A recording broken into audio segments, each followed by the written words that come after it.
Breaking news from the Middle East. A fragile ceasefire between Israel and Hamas appears to be holding as both sides agree to a new exchange deal. According to officials, Hamas will release around 20 Israeli hostages, while Israel is expected to free up to 2,000 Palestinian prisoners.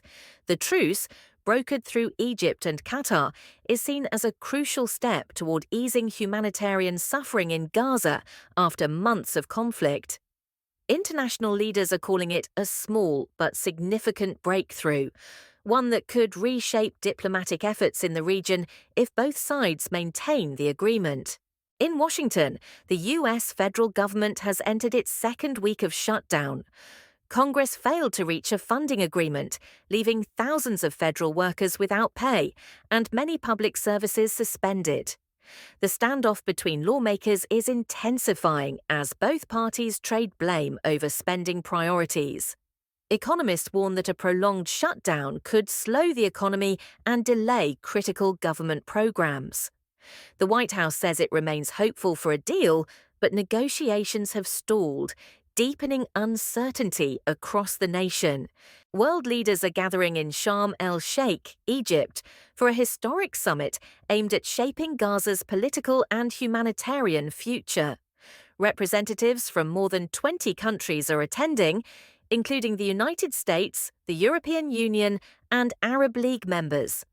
The meeting will focus on stabilizing the ceasefire, rebuilding infrastructure, and creating a long-term peace framework. Egyptian officials describe it as a turning point, a chance for regional cooperation after years of conflict. Analysts say the outcomes could influence the entire Middle East peace process. Tensions are rising again along the Afghanistan-Pakistan border. Reports indicate that airstrikes near Kabul targeted a suspected militant leader of the Tehrik-i-Taliban Pakistan, reigniting hostilities between the two countries. Both governments accuse each other of harboring extremists responsible for cross-border attacks. Civilians in the region are said to be fleeing for safety as military presence increases. International observers are urging restraint, warning that the situation could destabilize an already fragile region. Across northern and western Europe, Storm Amy, also known as Storm Detlef, has caused widespread damage. Heavy winds and flooding have knocked out power in several countries, from France to Germany and the Netherlands. Transport systems are disrupted, and emergency crews are working around the clock to restore services. Authorities have confirmed several fatalities, while meteorologists warn that secondary storms may follow in the coming days. Residents are urged to stay alert as cleanup and recovery operations continue.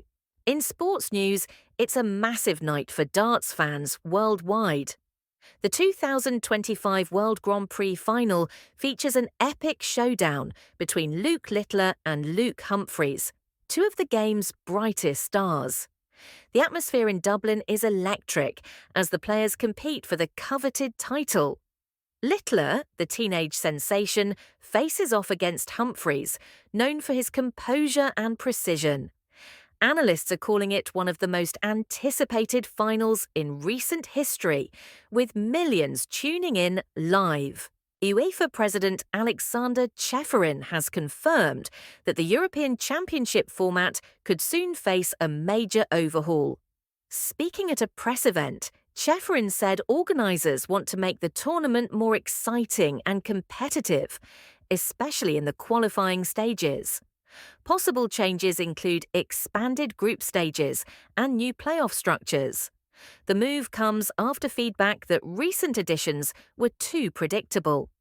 Football fans across Europe are already debating what this could mean for the sport's most prestigious continental event. Saudi Arabia has officially launched the 2025 Riyadh season, one of the world's largest entertainment festivals. The event features concerts, sports tournaments, WWE shows, and cultural exhibitions worth over £2 billion in total investment.